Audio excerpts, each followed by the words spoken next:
Welcome all. So yes, I'm back, and it's been a very long time that I'm making a long video on YouTube because I was traveling to Uttarakhand for all these temple visits that were majorly there for the sadhanas.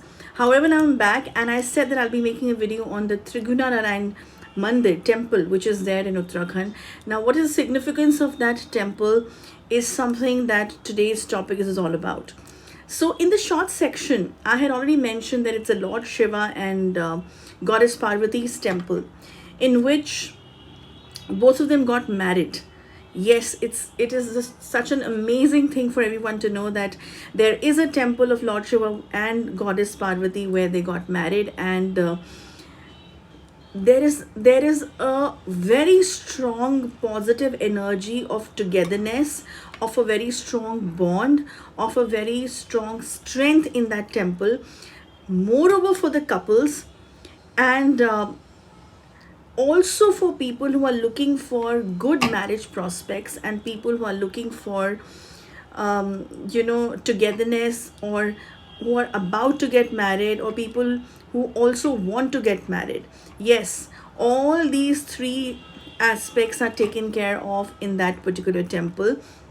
To start with, let me tell you, if you're going through any rough patch of your marriage, anything to do with the supernatural elements, when I talk about the evil eye, when I talk about, people are just trying to do some supernatural processes against you, whether it is black magic, whether it is any sort of negative energy which is being generated against you as a couple, I would advise that once at least you visit this temple, Triyuginarayan temple in Uttarakhand, and do your normal prayers out there. The priests, which are there, the pandits of the temple, are good enough to get your simple pujas done there.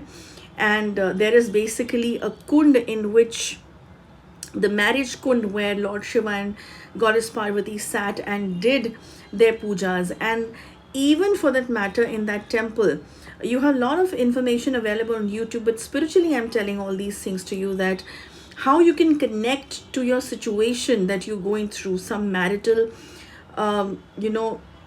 problem, or any sort of issue that you're going through, how you can relate to this video and know about the facts of the temple. That is something that I'm talking about.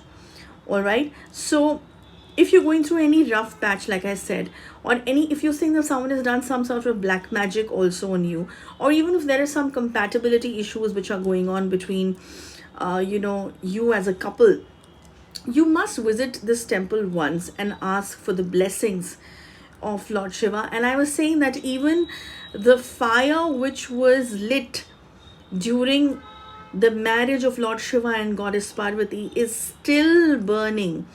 It's still burning as a small ritual that the pandits of that temple make you do when you visit that temple. If you're a married couple, or you're looking for a marital bliss, that for togetherness and for your union, they will give you a wood log, I would say, in which they will make you put that log in that burning fire which is being lit from centuries altogether, and together you will put that wood log inside the fire which is being burning, the kund which is being burning, the havan kund which is being the homa kund which we say, and they also give you the ashes, the bhasma that they call in that temple to the couples for their happiness and togetherness and a strong bond.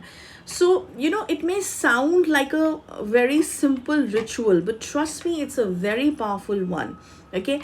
And this is my recommendation to all the couples who are looking for their marriage also to happen. And see, don't think of, there is one thing, of course, I would like to mention to everyone, that don't think of this temple to be like a wedding destination. Because one thing I'm really not liking in this whole process of tourism, and this whole process of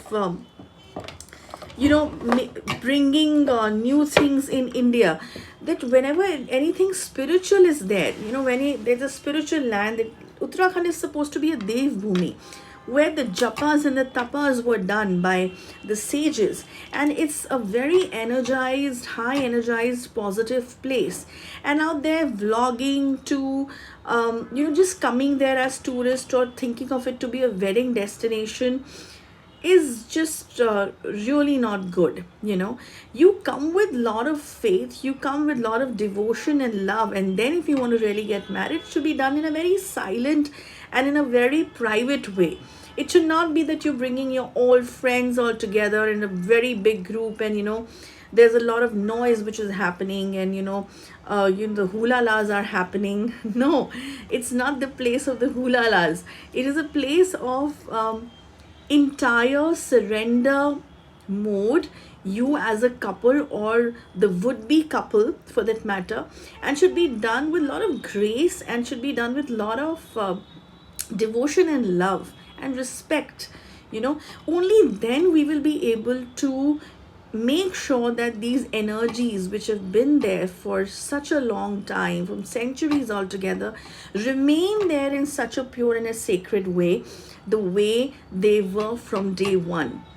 But if in the Kali Yuga time we will keep on doing activities which are more Rahu based, and when I say Rahu based, I simply mean only the vlogging and the blogging, to only the photos, the Insta photos that we are looking for, is something that would diffuse that purity, that essence, that energy, that vibration which is there in such places. So respect, there are some places which are only meant for complete surrender and devotion and spiritual aspect, not the tourism section or a wedding destination section. So that's the temple when people come and get married in this temple.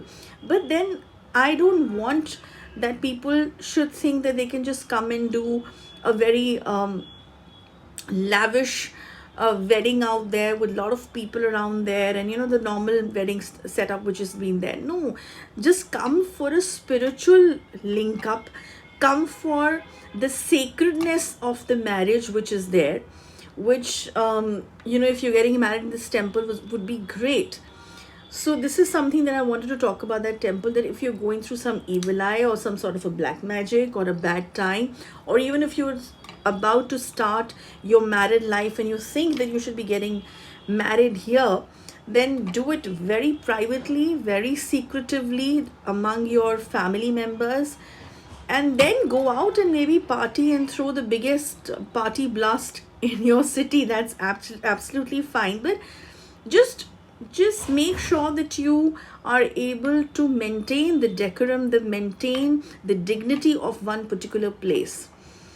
Okay, and I think that's about it. I wanted to talk about this temple, and I know there'll be a lot of people who will say that how we can get the pujas done in this temple and how the remedies can happen through this temple.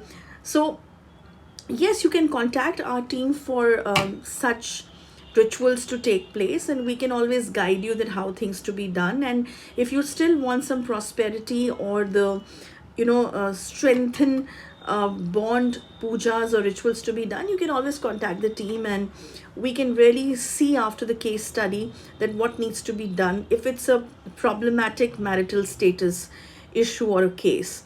Okay, so but this video was more of visiting such places, such powerful pure places, and I hope that you remember my suggestion of the wedding aspect and how you should be surrendering yourself to such positive places. Okay, so that's about it. I hope this video would be beneficial for many who are looking for some sort of pure and spiritual format of marriages to happen, and what more beautiful, not how, in fact, what more beautiful can happen, or should take place, where actually Lord Shiva and the goddess Parvati got married.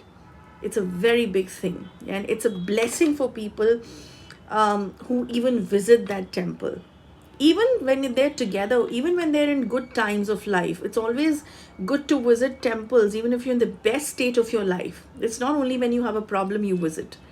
Okay, with happiness and strong bond, and complete devotion. Even you can visit temples and ask and go and actually be very grateful and have a lot of gratitude towards your life, your married life, if you're having a great married life, because in today's time it's very difficult to have a good married life or have a good partner, isn't it? So that's about it. I will see you very soon with another informative topic. Till then, take care of yourselves, have faith in the divine, and all the best in whatever you're doing.